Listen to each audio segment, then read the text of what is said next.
71-এর মুক্তিযুদ্ধ ইসলামের বিপক্ষে হয় নাই। শামসুর রহমান তো সেকুলার কবি, উনিও তো লিখছেন যে স্বাধীনতা তুমি পিতার উদার জায়নামাজের কোমল জমিন।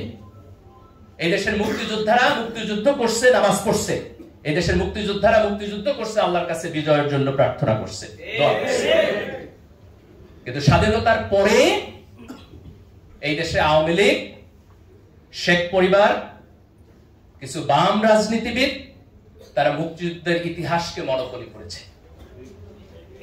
72-এর সংবিধানে তারা সেকুলারিজম আছে। 70-এর নির্বাচনে আওয়ামী লীগের যে 6 দফা কর্মসূচি, আওয়ামী লীগের যে নির্বাচনী ইশতেহার, আওয়ামী লীগের যে নির্বাচনী প্রচারণা, তার কোথাও সেকুলারিজম শব্দ আপনি 1000 বার খুঁজলেও পাবেন না। তাহলে 72-এর সংবিধানে সেকুলারিজম আসলো কোথা থেকে? 72-এর সংবিধানে সমাজতন্ত্র আসছে। আওয়ামী লীগ কিছু কিছু জায়গায় সমাজতন্ত্র বলছে, কিন্তু সেটা বলছে সামাজিক ন্যায় বিচার অর্থে, অর্থনৈতিক ন্যায় বিচার অর্থে। তাহলে 72-এর সংবিধানে তারা যেভাবে সমাজতন্ত্র লিখেছে সেটিও মুক্তিযুদ্ধের চেতনা ছিল না। বাঙালি জাতীয়তাবাদ তো ছিলই না। এই দেশে তো শুধু বাঙালিরা বসবাস করে না, পশ্চিমবঙ্গের বাঙালি এবং বাংলাদেশের বাঙালি, তাদের দুইজনের রাজনৈতিক অভিমুখ কি এক? তাদের রাজনৈতিক চিন্তা এক? তাহলে বাঙালি জাতীয়তাবাদ আমার আদর্শ কিভাবে হয়?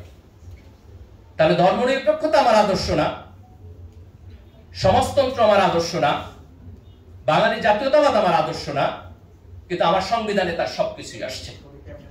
তাহলে আওয়ামী লীগ সর্বপ্রথম 72-এর সংবিধানের মধ্য দিয়ে এই মনোপলি করেছে।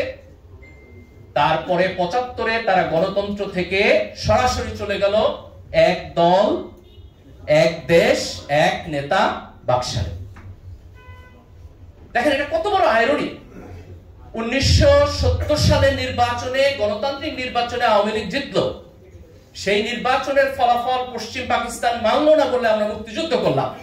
আর সেই মুক্তিযুদ্ধের মধ্য দিয়ে যে সরকার হইল, সেই মুক্তিযুদ্ধের যিনি নেতৃত্ব দিলেন সেই শেখ মুজিব 1975 সালে সেই গণতন্ত্রকে বাদ দিয়ে উনি বাকশাল প্রতিষ্ঠা করলেন।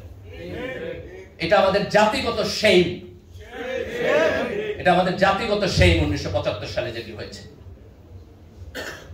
কিন্তু ইতিহাসের পরিক্রমা উনি বাকশাল কন্টিনিউ করতে পারলেন না। ওনার এই যে ঐতিহাসিক আকাঙ্ক্ষা, এই অসমাপ্ত আকাঙ্ক্ষাকে কন্টিনিউ করলেন তার মেয়ে।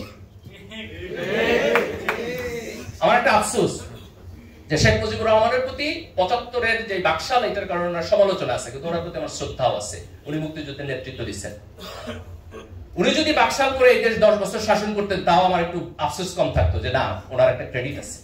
কিন্তু ওনার মেয়ে এসে এই দেশে 15 বছর ফ্যাসিবাদ কেন করে? ওনার তো কোনো কন্ট্রিবিউশন নেই। মুক্তিযুদ্ধের সময় শেখ হাসিনা কই ছিলেন? ওনার তো কন্ট্রিবিউশন নাই। কিন্তু উনি এই দেশে 15 বছরের ফ্যাসিবাদী শাসন করলেন। এবং আওয়ামী লীগের এই ফ্যাসিবাদী শাসনের পিছনে সবচেয়ে বড় যে জিনিসটা ওনারা ব্যবহার করলেন সেটি হলো মুক্তিযুদ্ধের চেতনা ইন্ডাস্ট্রি। 1971 সালের মুক্তিযুদ্ধ হয়েছে 70-এর নির্বাচনের গণতন্ত্র না মানার কারণে। তাহলে গণতন্ত্রের চাইতে মুক্তিযুদ্ধের বড় কোনো চেতনা আছে? তাহলে হাসিনা যে 3টা ইলেকশন চুরি করলেন, এটা কেমন করে মুক্তিযুদ্ধের চেতনা হয়? আপনি 1970 সালের নির্বাচনে শেখ মুজিবের বক্তব্য পড়েন, ওনার বক্তব্যের 75% হলো যে পূর্ব পাকিস্তানে কেন অর্থনৈতিক বৈষম্যের শিকার হইতেছে, কেন পশ্চিম পাকিস্তান এখানে ইনসাফ করতেছে না। আর গত 16 বছরে শেখ হাসিনা হাজার হাজার কোটি টাকা এই দেশ থেকে চুরি করছে।